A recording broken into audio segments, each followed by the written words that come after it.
Welcome to Ladies Who Launch, not your average business podcast. Dropping every other Wednesday, Alyssa and Dakota are two successful and opinionated marketing entrepreneurs engaging in insightful conversations with industry thought leaders, as well as casual conversations surrounding our lives as entrepreneurs.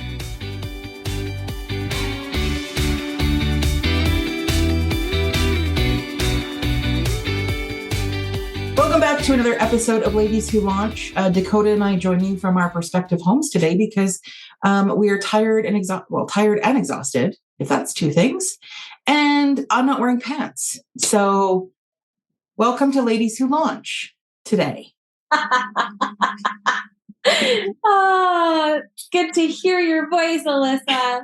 Indeed. Oh, and we're not even looking at each other because something's wrong with my video webcam, so we can't even see each other. It's like we're on some sort of like, you know, the old game cans where you put the can up to your head, and we're that today. We're like seriously low ending the technology today. I love it. I mean, it's Friday, so we're taping on a Friday and midsummer. It's hot. 25 degrees outside. Yeah. I know it's 25 degrees like at noon. It's supposed to be like 32 or something today. I can't. It's just, I hate everything. I'm not a summer person. I think I've mentioned this before. I don't like being sticky. I don't like being hot. I don't like any of that. Like, give me a lovely, crisp autumn morning. It's my favorite. Give me 100%. October. Oh, I love September and October. So yeah, this is not my, anywho, now that we've gone over that and the fact I'm not wearing pants, let's just discuss that again. Okay. I mean, 32 degree weather. Why would you wear pants? Just saying. I mean, my office faces south and it is so hot in here already at 12 p.m. that like I have sweat that's already dripping down my neck. So it's lovely. It's fantastic here today. That just sounds terrible. I'm so sorry to hear that. It's so weird. My house is old and you would assume that it gets really hot in here, but upstairs gets like fairly hot, but downstairs stays, if you play your cards right and keep windows closed and stuff and let cool breezes in and stuff, it'll stay like a nice 22. Oh yeah. Even when it's hot. That's good. It was so hot up in my bedroom last night that I had 2 fans going. Oh, yeah. There's been a couple summers like that. A good hack for those of you who live in really hot climates, and for you, Alyssa, wet a cloth and just kind of like put it either in front of the fan or almost like on top of the fan. And it will almost act as like a makeshift air conditioner. Yeah. I've seen those ones that like, apparently it's all a hot item now on Amazon. The ones that you put like ice and water, and it's supposed to, I don't know. I'm not that into it, but it's all over TikTok is these makeshift air conditioning units you can buy off Amazon. I'm not that bad up here, but this summer is not nearly as bad as last summer was. Last summer was crazy hot up here. And I will say, because we just finished the Stampede and I volunteer with the Stampede for those that don't know, and being down on Park, it was warm, but it was not hot, like crazy hot like it was last year. And last year when I was getting home from the park after my shifts, it was like 29 degrees in my house and I thought I would like die. Wasn't as bad. It wasn't like that this year. So while it's been warm, it has not been like that incessant. I think it was like weeks of plus 30 last year. It's crazy. Oh, so gross. Anyway, I'm just old and cranky. Clearly I've reached my old lady part of my life. Well, and that actually leads us to what we're going to talk about in the episode today. Yeah. It's funny when we were talking about what we were going to discuss or what we wanted to discuss today, I sort of threw this bomb at Dakota, and she's like, oh my God, we need to talk about that. Cause yeah, I haven't talked to you about any of this, my current, life decisions that I'm making and why, but I threw this at Dakota this morning that I'm going to sell my house. And if you're listening and have been to my house, you know what I'm talking about. But if you haven't been to my house is awesome. And I bought it almost 10 years ago. And, but it's always been a bee in my bonnet because when I bought it, I overpaid because it was 2014. And so it was already overvalued because that was the hot housing market. And then I discovered it was all full of mold. And so it all had to be remediated and they had to take the front off. And it was like this whole thing. And even though I bought it in August of 2014, I didn't actually move in until just before Christmas that year. I had to stay with my parents because it was uninhabitable. So this house has always been a bit of a B for me, because I had to do way more renos and way more work in this house than I wanted. But I've sort of created this great space for myself. I love this house and the location and all of that. But you sort of hit a point. And I had to renegotiate my mortgage in December, like a lot of Canadians and people all over the world are having to do. And my interest rate went up over 2%. And that factored into a almost $400 increase on my mortgage every month. And I just don't think it's worth the hassle anymore. And I think I'm like everybody else. This is my third house. It's not like it's my first and only house, but I think I bought into the whole notion that everybody has to own a home in order to be successful. And you know how we're all sold that kettle of crap from the time we're young, and that owning a home and owning property was a status symbol and blah, blah, blah. But you sort of get to the point of it becomes a bit of a loss leader at any given point, because the amount of money you're putting into it, like either having to continually update and renovate the house as it gets older, or if you bought a new house or built a new house, then the cost of landscaping and trees. And there's always these costs that just never go away with a house. Like mine was built in 96. So I'm at the point of like having to replace the furnace and the water heater. And I mean, the roof was done. And like, so I'm about at this point, 50-ish K of work in already on this house in 10 years. And I'm like, I don't want to do it anymore. I have to finish the upstairs bathroom. It's the last thing that is not done in this house that hasn't been done. And I'm like, I don't care. I don't want to do it. And just knowing now that I'm paying more for this house, I'm paying more on this mortgage right now than I've paid on any mortgage of any of my houses in the past. It's stupid. I mean, let's just discuss that. Like that's a whole other kettle of fish. But I'm like, I've sort of like the luster of home ownership has worn off, and I just want to sort of not have to have this lagging responsibility hanging over my head all the time. And so when I do sell this house, I'm not going to rebuy. I think that's always the first question is like, oh, where are you going to buy? I'm like, I'm not. Real estate in this city is too expensive. Well, it's overly expensive, which is partly why I want to sell the house now, because the real estate market's really good and I know I could get good value for this house. But I just want somebody else to do stuff. Like if the tap doesn't work, somebody else can come and fix it. If like, I'm just sort of at the point of like, I just want to have less responsibility and less stuff. Like I can downsize, I can sell a lot of my furniture. And I'm like, why do I have all these things? Like I have an entire floor of my house, like the living room, that I'm never in unless people are here. I'm never in that room. My TV's upstairs, and it's like, there's portions of this house that are just never used. And so it's like, why am I doing this? So that was sort of the impetus for this conversation today, and sort of how we always talk about adjusting your business and those sort of things for the changing times. But I'm sort of adjusting my personal life for the changing times. And I don't think that home ownership is, well, it's not for everyone, and it never will be for a lot of people, which is partly why our society is so messed up now, is that there's people who will never be able to afford a home. Even though they're professionals and whatever. And then there's those of us that are just like, it's just not worth it anymore. It's not worth the headaches and the stress of the money and all of that. Because not only that, like, I mean, my car insurance is ridiculous. I mean, we could go on and on about how expensive everything is now, but it's like, I would like to be able to downsize, maybe find something more inner city so I could get rid of my car if I wanted to, and just live a more quiet or more like just less lifestyle.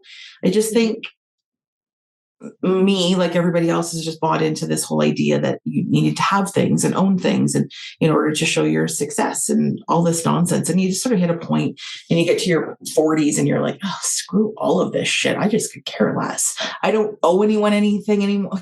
I'm like, I'm not here to impress anyone anymore. I'm not like trying to grow my career and like have to think I'm showing off because I have expensive shoes and all that kind of stuff. And it's like, no, I'm past all of that now. And this is just one of those things. So, and one of the impetuses for it, and I will then stop talking so Dakota can also talk in this episode, but is that I would like to free up some capital to get my master's. And that's the other discussion we can have today too, about amazing going back to school. So anyway, that's my big news. And I mean, it's maybe not news to everyone listening because you don't know me personally, but those that do know me personally will be like, yeah, that's big news. So, and I sort of have said it out loud for the first time, and that's a big deal too. So there we go. Anywho. Well, first of all, I feel like this is the biggest adulting step I've heard in a long time.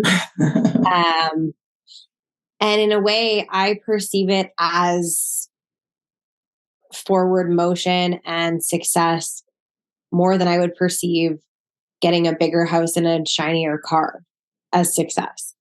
I think you've identified pain points and gaps in your life that aren't fulfilling you anymore. And one of them just happens to be that owning property is kind of soul sucking for you. And so you're going to make that change. And then you're going to put those dollars towards something that's more important to you. And then that will inevitably probably land you in a happier, more fulfilled position that will then probably lead to an even, better lifestyle down the line that fits with who you are now and who you will be then, which is so important. And yeah, I was having this very same conversation with somebody yesterday about how more and more of us are looking at our lives and realizing that the things we once thought were so important to us just simply are not anymore.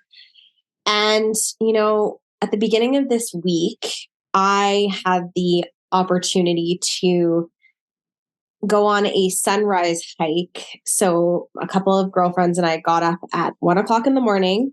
We drove to the mountains. We walked up a mountain in the pitch black and sat on top of the mountain and watched the sun come up. And beyond the fact that it was one of the most beautiful, crazy experiences I've ever had, it also struck in me that I've created a life that I want. And I've had to make some sacrifices along the way, but I don't consider them to be sacrifices. When I had the opportunity to either buy or rent again, I chose to rent because I didn't want those strings that Alyssa's talking about. And as she's saying things like, I don't want this anymore, I don't want this anymore, I don't want this anymore, I'm sitting here going like, yeah, I live in a great spot. My rent is reasonable. And I'm really lucky because that's the other problem in Calgary right now is the rental market is pretty ridiculous. Mm-hmm. But at the same time, there's downfalls with both renting and owning. And it sounds like for Alyssa, there's more downfalls with owning right now than there are for renting for her.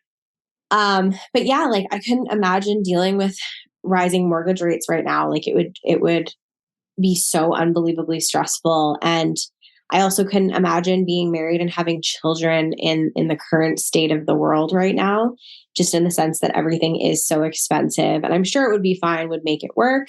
But I have so many friends with multiple kids. They're married. They have these giant mortgages and then rates go up. And as Alyssa said, it'll double your mortgage. And when you have a $2,000 mortgage, like I have some friends that are paying like $4,000 a month for their house, and it's just ludicrous. And so all that to say that you are not a failure for what society would deem moving back in time. In fact, I see it as forward motion. As I mentioned, it's not a failure to give up a shiny thing so that you can progress your education or your career. And it's so hilarious that Alyssa is going through this right now. It's so funny in our friendship. We tend to be in the same place in our lives time and time again. And while I'm going through some other transitions, I'm also looking at what can I do to have a happier life moving forward. And part of that is growing my team in one of two ways. I'm not able or ready to talk about how I'm thinking about doing that as yet, but I am personally also going through some pretty massive transitions with my business and myself. And I will tell you, like the rewards have already started to flow through, even in my just sitting in those places and thinking about it. It's like, I think the biggest thing is knowing the biggest gift of life that I've recently received. And I gave this to myself, and it took me a really long time to get here. But I think the biggest gift that I've received this year in particular has been two things. One, I know that in order to be happy, all I need is me, my dog, and the people that I love. My house, my car, my clothes, even like the food that's in my refrigerator right now is all just cherries on top. But if I had to go, work a sales job and move, like I know that I would be happy and I would kill it because I'm good at what I do no matter what I'm doing, and I give it my all. So number one is that, where it's that, like, even if you have nothing, you're going to be okay. Right. And you don't not have nothing. You have something. It's just not what society tells you is what you should have, if that makes sense. And then number two is that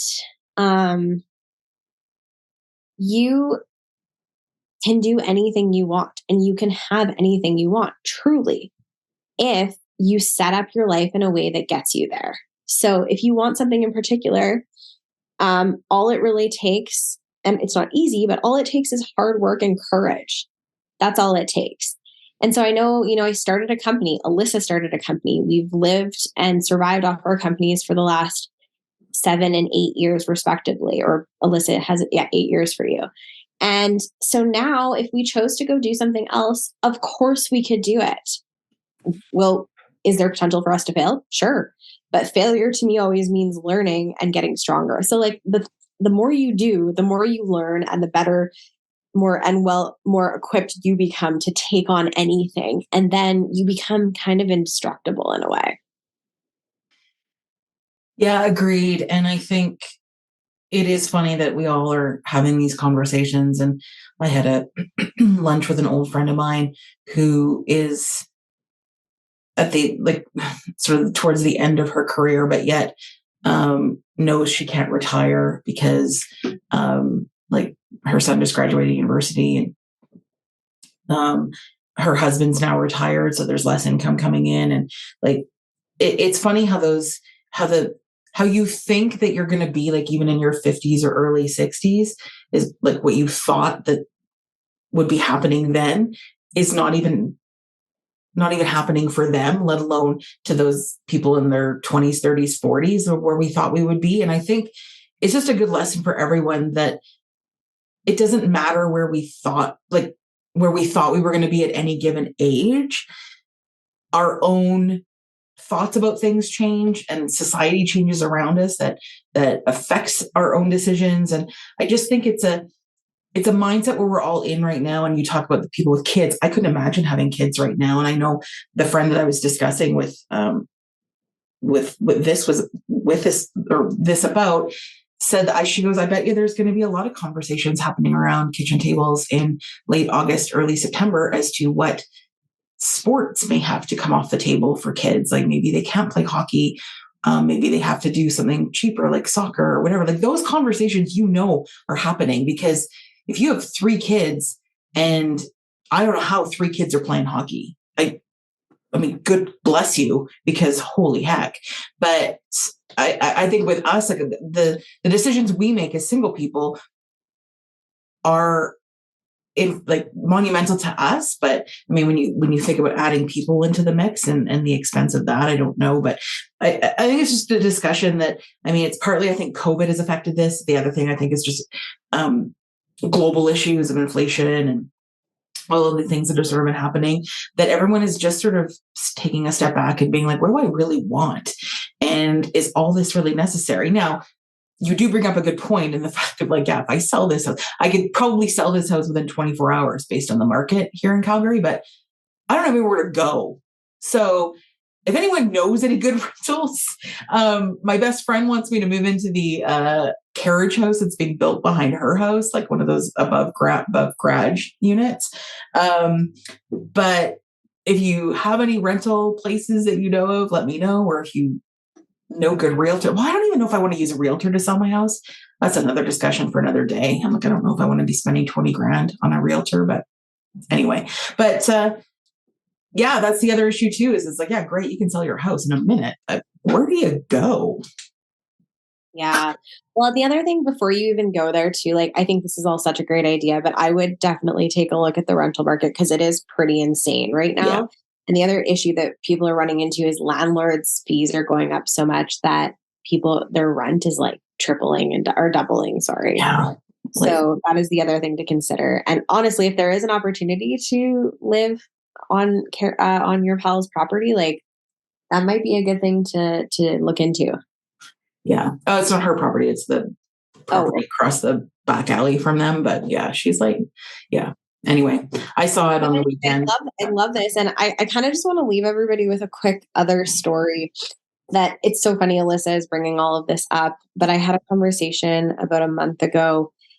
I was just kind of feeling a little trapped. I was having a bit of a moment with myself. I was sitting in my big, beautiful house and literally just feeling like, why, like, do I really need all this kind of thing? And Alyssa and I were simultaneously having conversations about how we want to finish out the year and all the transitionary things that we're going through. And I, my really good friend, John, who is such a godsend to me in terms of just, like, he really will support you from a deeper level. He's like, I'm going to connect you with somebody that I am friends with who like currently lives in Portugal.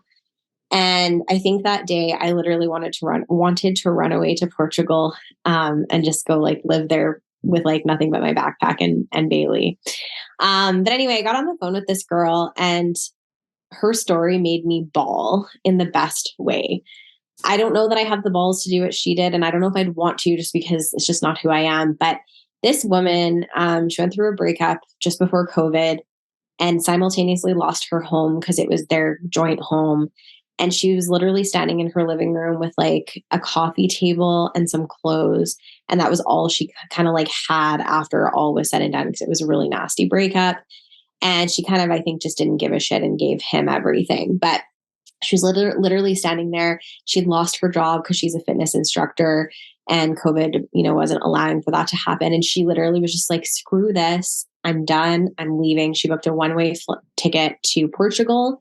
She's been living there ever since. Wow. She literally doesn't have much. Like she admitted to me, she's like, I'm in some debt back in Canada. It's like nothing crazy, but like I have a little bit of debt and I pick up odd jobs here and there. This is my life here in Portugal. But so she doesn't have much by way of material or money, but she literally has the most fulfilling life I think I've ever. Like she literally says that she's the most grateful person in the world. And I believe her, because this gal like will camp on like a cliff and wake up watching the sunrise, and she'll go to like a yoga class and then she'll pick up an odd job here and there to like feed herself. And does she get to go out for fancy dinners and do all this luxurious shit? No, but she's got this other amazing life and she's literally just living and like connecting with people and building a life for herself there. And it just like it shattered me because I was like, holy crap. Yeah. So I just wanted to share like her story, and I know she'd be okay with me sharing it because it is such a beautiful story that you don't need anything to be happy. And I love hearing that too, because I think well, we all fall into the trap of like, oh, that only happens in movies, or like only these sorts of people are able to do that. But realistically, anybody can book a flight and go live somewhere. I mean, Portugal is very cheap for one thing. And I think, I mean, people should do that if you can see the world. But yeah, I do think we get too caught up in quickly saying, oh, I couldn't do that. Or, oh, somebody like, oh, that's great for them, but I couldn't do that. As opposed to really being like, wait a minute, why couldn't I do that? Or what do I have to do to make that happen? Or any of those sorts of things. And I think it's just good that we are having these discussions and we are sort of setting in motion those things to make those things happen in whatever capacity that is.